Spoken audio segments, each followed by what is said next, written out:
My name is Ayomide. At True Proverbs, we don't just talk. We're all about renewing minds.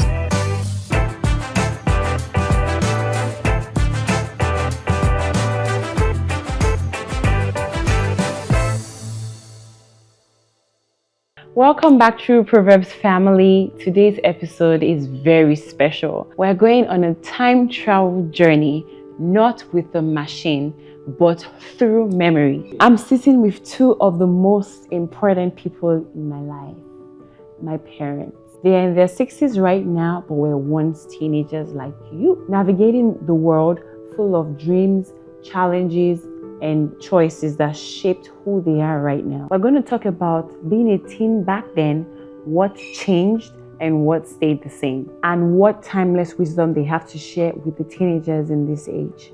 All right, Mom and Dad, thank you for joining me on this adventure. I would love you to introduce yourself. Thank you, Mimi. I'm happy to be here. God bless you. We trust God that somebody somewhere will be blessed as we begin to share. Life is a journey. My name is Pastor Mrs. Woleoladiyun. I was born into a Christian family. My father was the late Samuel Olorunshola back in the was into church music and was a pianist. My mom was Mrs. Victoria Mujibola Olubakinde. By the grace of God, I grew up to know her as a member of my dad's choir team. Growing up, my dad would put us into, it's like a team of singers, and he knew what each of us could sing. I mean, singing soprano, treble, and all that, and alto, and all that. And so, a couple of times I remember we did like demos. We had demos and all. You can't miss church service, no matter what.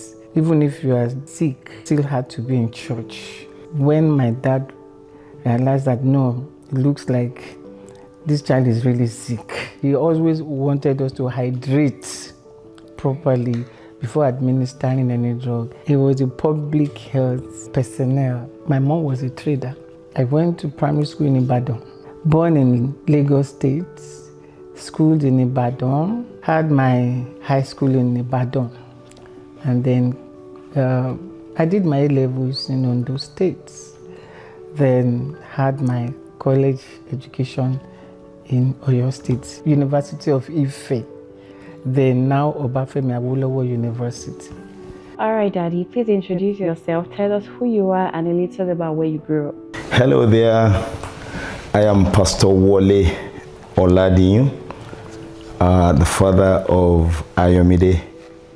I'm so glad to be on True Proverbs platform today. By the grace of God, I grew up in the western part of Nigeria, in a state named Ondo State. I was born into a family where we served God very passionately. My father was an ambidextrous human being. He was into so many things. He was a farmer, he was a goldsmith, and he even acted in films in those days. During the days of John Wayne. You can check it out on Google. My mother was a petty trader, very smart trader. Family of 7, I'm number 2. Had my elementary school in St. Peter's Anglican Primary School, my high school in Boluji Grammar School, my A-levels in a place called Ikare Akoko in Ondo State. My college, Obafemi Awolowo University. Now, the name then was the University of Ife, where I had my first degree there, then had my master's degree from Netherlands Business School, and my PhD from South Africa. By the grace of God, as a young person in that very rustic village. I had a mind to become somebody great in life. And the first culture that we were, given by fiat. And what I mean by that is that during our days, we were parented by fiat. We were led by fiat, meaning that anything your parents says is what you must do. So we were really conscripted into serving God with all our heart. Waking up in the morning, you just have to pray, go to the church before going to school. It was a Herculean task. These days, that would be referred to as an abuse.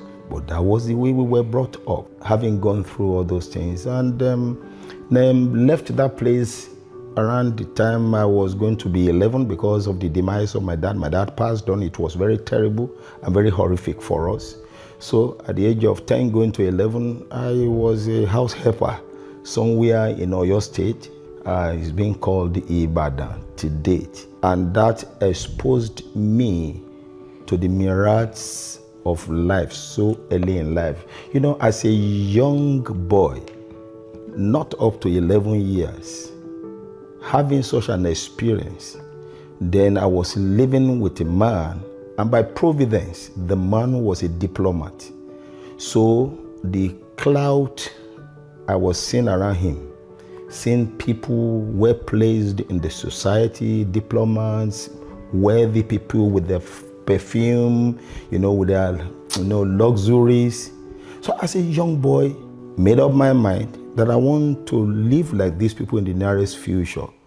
Because the mind of a child is like an empty slate called tabula rasa in education.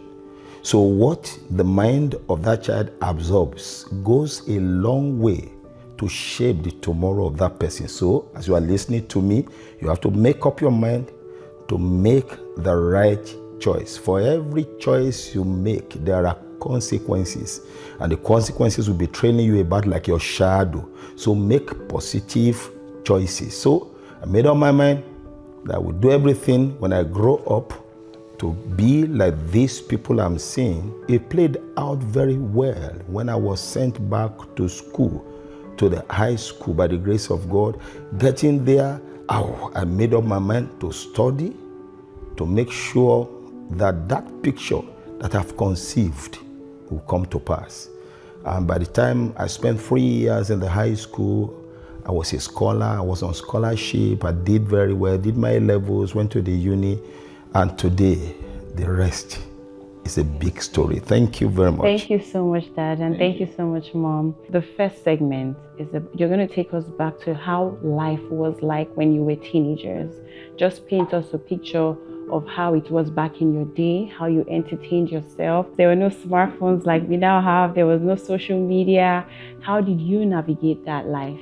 Okay, so let me try and go down the memory lane as much as I can remember. I'm privileged to have my both parents till they left when they turned 83, 85. So I was sheltered.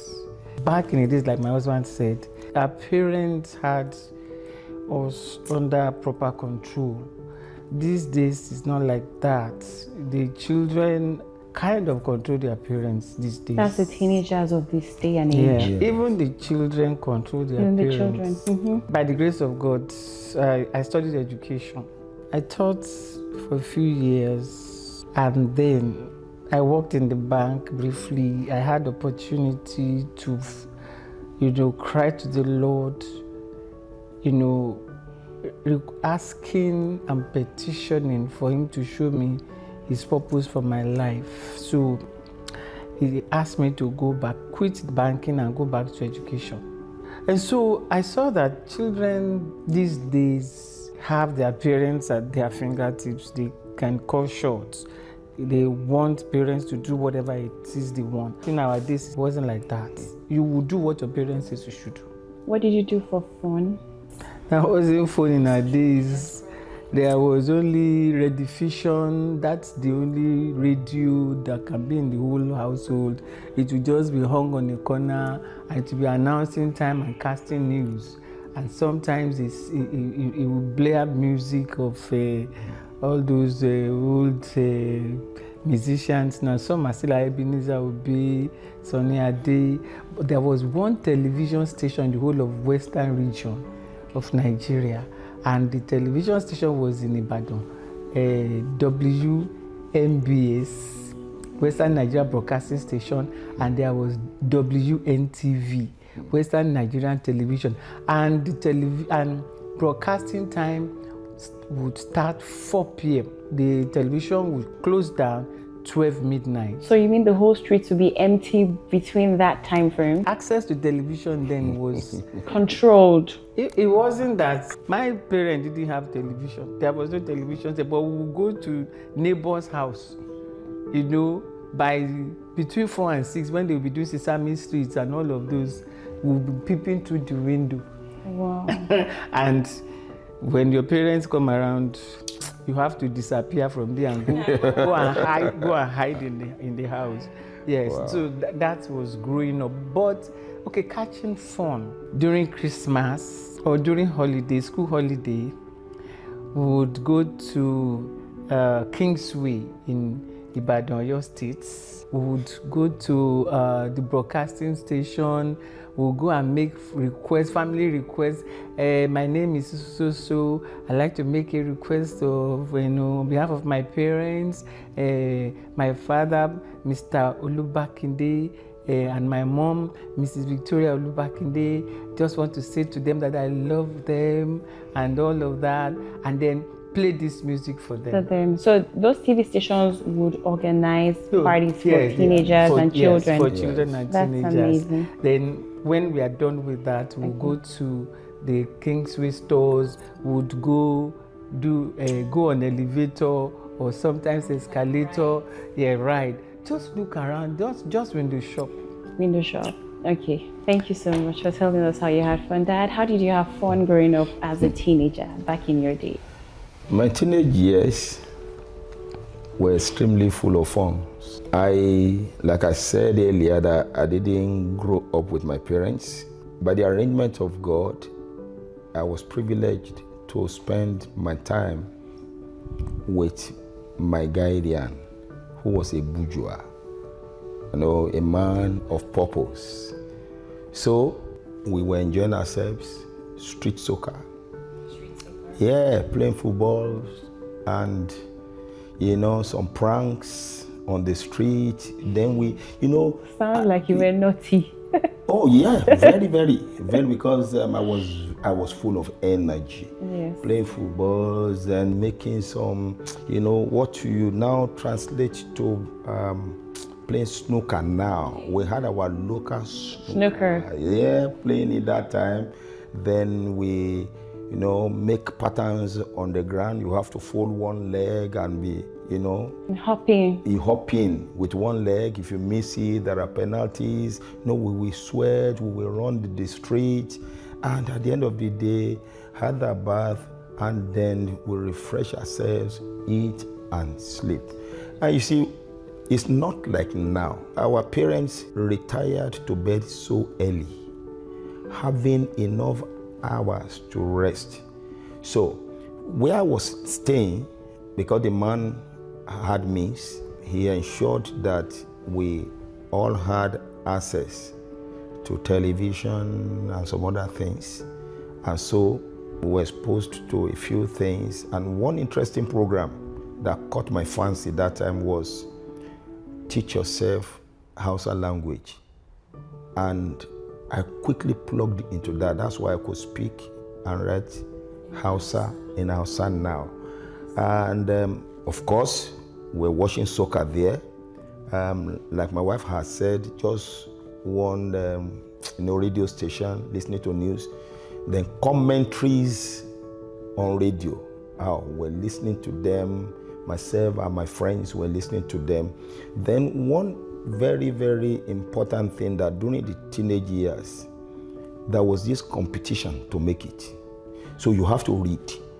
you have to read. And You're talking about school right now.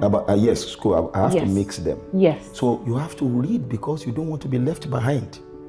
So you have to study and get involved in extracurricular activities in the school. You must be active.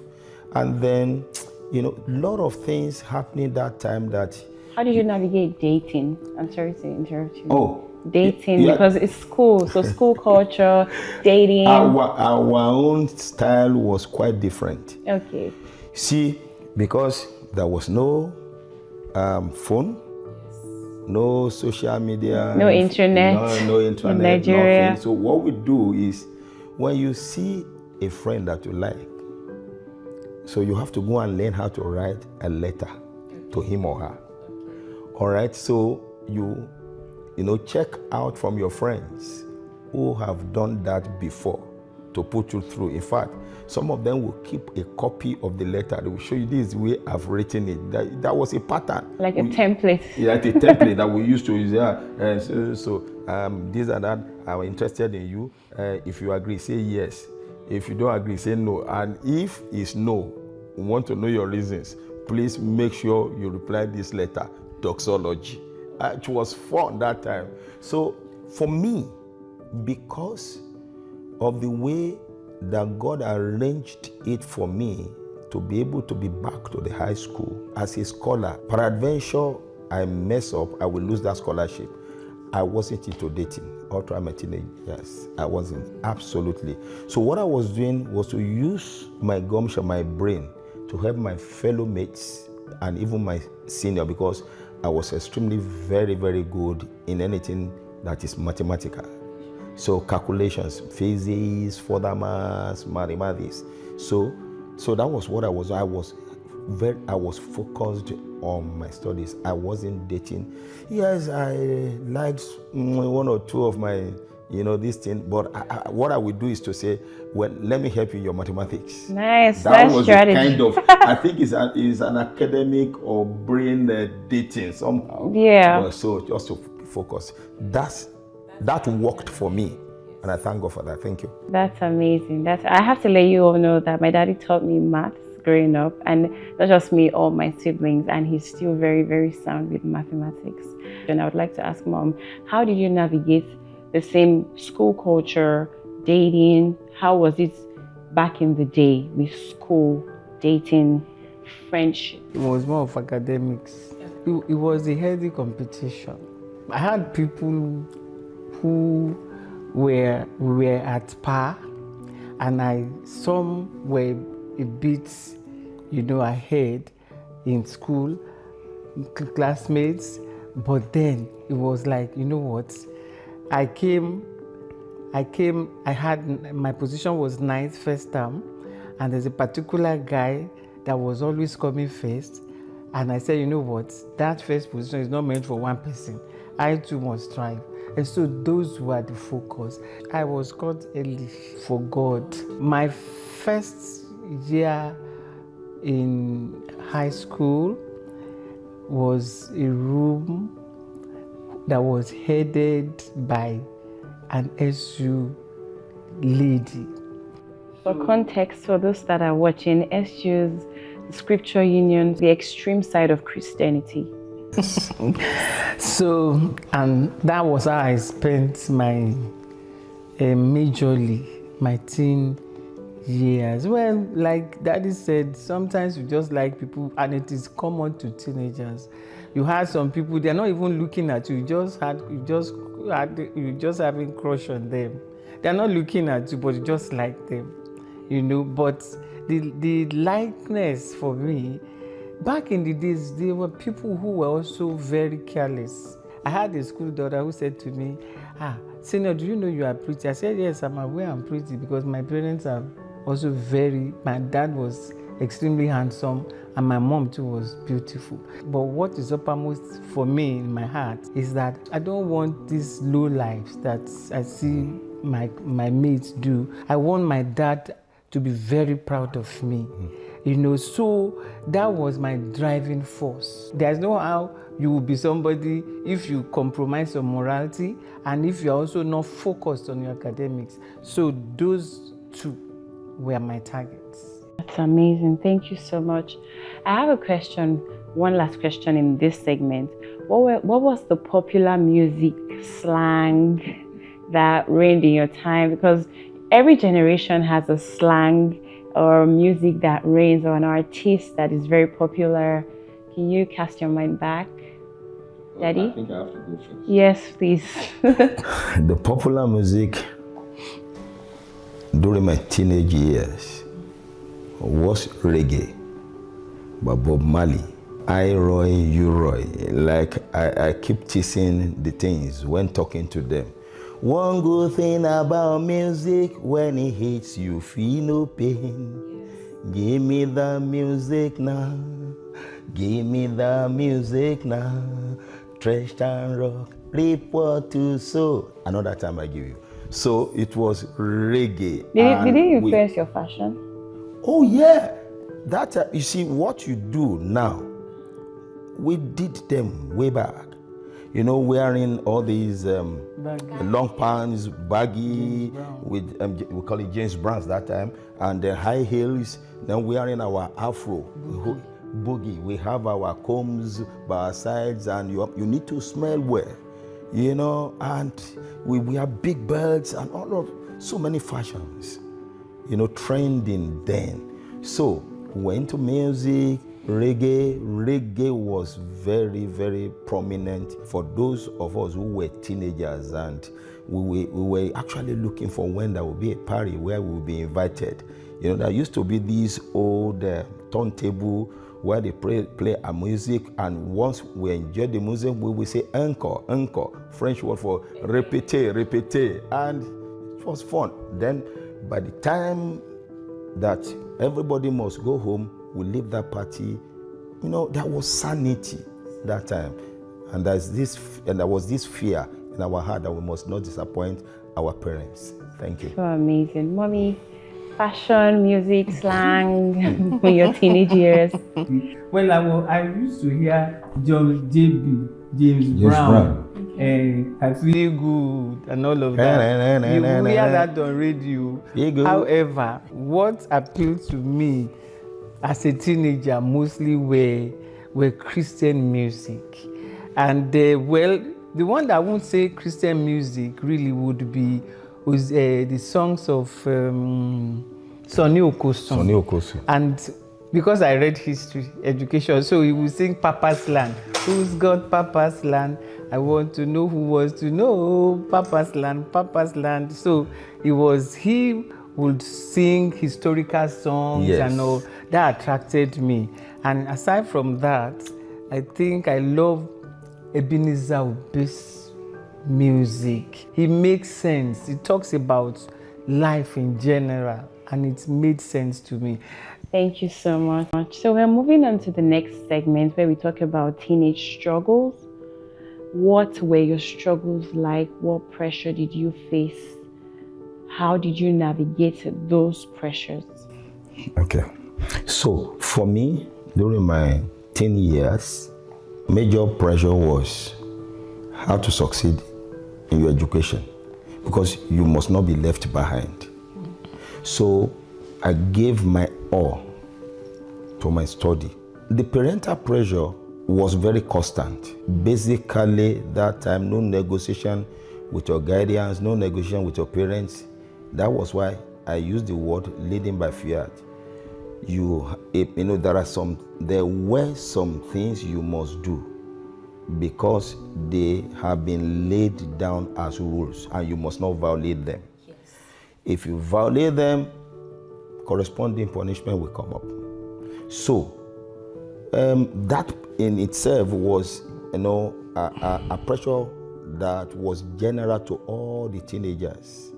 But the primary one, you must not fail. You must not be left behind. Then peer pressures, well, maybe just the normal teen things, you know, discussing things, you know, jiving, you know, talking, you know. Jiving is one of your slangs, yeah, definitely jiving, from back in the day. Gisting, jiving. Yeah, jiving, you know, this thing. So apart from that, that was what I experienced.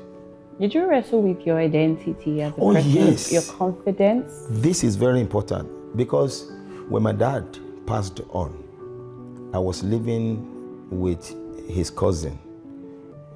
And I lived in one or two places before getting to that place. So at a point, my identity was not sure. I was saying that, okay, which family did I belong? So it was a crisis period for me. So I asked my mom questions. And by the time my mom spoke to me, then I picked up my self-esteem, my confidence. But one thing remained very constant, and that thing was that I was a very brilliant, sharp. But I was saying, should I identify with this person, this family, or that family? But thankfully, my mom helped me out. And by the time I picked up, I was able to know where my extraction, that means my root, okay, and that boosted my confidence. Thank you. Did you ever wrestle with your faith? Oh yes, I wrestled with my faith because, I was born into an Orthodox church called Christ Apostolic Church, founded by Apostle Joseph Babalola. But when my dad passed on, so as a young boy, I queried God, why should my father, a prayer warrior, why should he just pass on like that? So I made up my mind as a young teenager that I won't serve God for allowing my dad to die. So it was so bad that I veered off. I wasn't attending church. I wasn't giving myself to this church stuff or this thing until God spoke to me in my room in the uni. And he said to me that this is the main reason that, okay, when I took your dad, it was for this reason. So you need to know this, brace up, go to a particular church, release your life to me. I'm going to make you great, but the God factor is number one.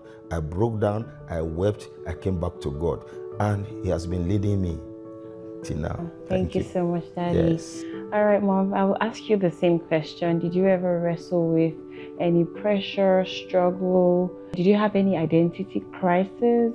Anything tamper with your confidence? How did you navigate faith as a teenager? I know it's a lot in one, but you can answer from any. From childhood, it's just faith, life of faith, and but maybe my own personality. I didn't have to. I knew I had the privilege of having my father all through, my mom all through. The only pressure that I think I went through still had to do with academics. My dad will not introduce you to his friends if you are not up and doing with academics. It's like they will be isolated. Yes. Yes, because back in the days, they were more into academics. They were more into academics. Some of them, even though I was born in Lagos State. I was raised in Oyo State. The people my dad and people from our locality, that's our state of origin now, they were all some of them had traveled overseas. My dad was in American University of Beirut. He was in London School of Hygiene. And so some of them that had the opportunity, to travel outside of the shores of Nigeria, they all returned to Nigeria and then started to, engage all they have acquired overseas, to develop our nation.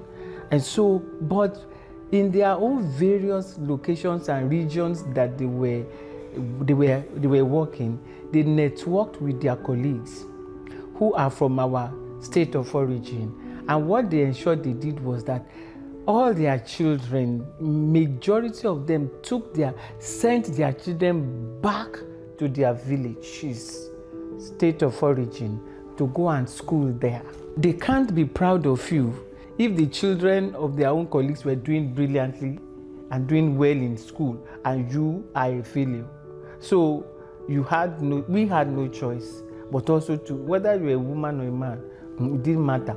All my dad wanted was that, show me your certificate. So you had to also prove to me that having working this hard and I'm investing money on your academics, you can't come back with stories. Yes. So the pressure for me was, you just have to pass. You must do us proud. That was it. Thank you, ma'am. Can you let me share one nasty experience I had? Yes, absolutely. When I was in that age bracket, I have a cousin. She's still very much alive, doing well to the glory of God. That my cousin had a friend. So they were just talking, and my cousin said something about me. And the response of that, her friend, got to me and messed up my mental wellness, my emotional wellness. Oh, saying that, oh, you see that, they call me Welly, that Welly. All he knows is about Rastafarians, carrying the bag, playing. I was a local DJ that time, playing music. Right. All right, so what that thing got to me, because this is going to serve as a lesson to the teens all over the world. Don't ever let anyone tamper with your mental wellness, your emotional wellness. Anyone beefing you negatively, just make sure you cut off from that person, because you need to guide your mental and emotional wellness. So that time, what did I do? By intuition, because it was during the period I was rebelling against God. Intuitively, I was reading James Hadley Chase books. Someone had told me about a particular title. The vulture is a patient bird. That when anyone wants to mess you up, when you get knowledge from that book, you'll be able to handle the matter. I bought that book, I read it, that okay. So if someone wants to mess you up, just make sure you protect your self-esteem. Number two, assure yourself that you are not who that person was describing. Number three, that you have to work positively in order to prove that person wrong. Number four, that at the end of the day, you are coming out very strong. And then love yourself, self-love. In fact, we've been practicing self-love since that time. Back in the day. All right? Yeah, back in the day.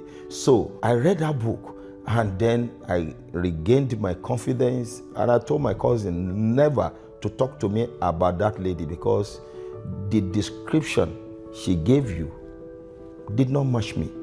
That I'm this, I'm that, that tomorrow you are going to see what becomes of me, that I'm going to be a great person. And it has come to pass. That was how I was able to manage that mental wellness, that emotional abuse that time. So, guard your mental wellness. In addition to the pressure of academics, is the fact, one major thing that also was paramount in parenting back in the days is this morality. Yeah. You can't just loiter about anyhow. Can't sleep about anyhow now. No, you can't sleep around. Part of the way we had for me growing up, my dad would ask us, who are your friends? He wants to see all of them, whether a woman or a man. And then he allowed us to bring our friends home, and he would say, so what's your name? He wants to check. He wants to scan who our friends were. And then, so where are you? What are you doing? What school do you attend? He wants to be sure that we keep company with good people, people that have future. During festive times, Easter, Christmas, he would arrange for parties for us. And then Within the house. Within the house, yes. Amazing So, strategy. So yeah. They would come over. Oh, everybody would come Amazing. home. My brothers would come with their, I'm from a family of 7, 5 girls, 2 guys. And so I'm next to the guys. So I was like a tomboy. So they will all bring their friends, all of us will be in the house. Christmas, we are playing Ozidi King, all other ones that they like, my brothers like. And so we all eat. My dad would stay there and we will all dance. When he's tired and it's getting late, he will tell us good night, continue with your fun. That's all. And that was That's how we did. amazing. That's amazing. And I hope our parents watching, the parents of teenagers, so much wisdom and strategy right there, because no association leaves you the same. And one of the best ways you can know who the friends of your children are is to be open for them to come in and for you to interact with them. Thank you so much, Mom and Dad.